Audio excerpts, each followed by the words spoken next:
হে বন্ধুসকল, উভতি আহিছোঁ অন্য এটি মিনি ব্লগ লৈ।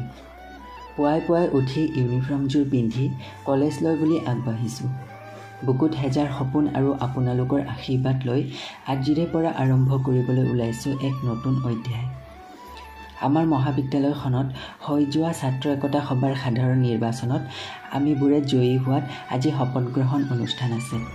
ই-ৰিক্সাৰ পৰা নামিয়ে কলেজৰ ভিতৰলৈ বুলি আগবাঢ়িছোঁ আৰু এয়াই হৈছে আমাৰ কলেজখন। কিছু সময়ৰ বাবে অকণমান আৱেগিক হৈ পৰিছিলোঁ। এতিয়া শপত গ্ৰহণ অনুষ্ঠান আছে। অকণমান ভয় লাগিছিল যদিও অনুভৱবোৰ বৰ মধুৰ আছিল।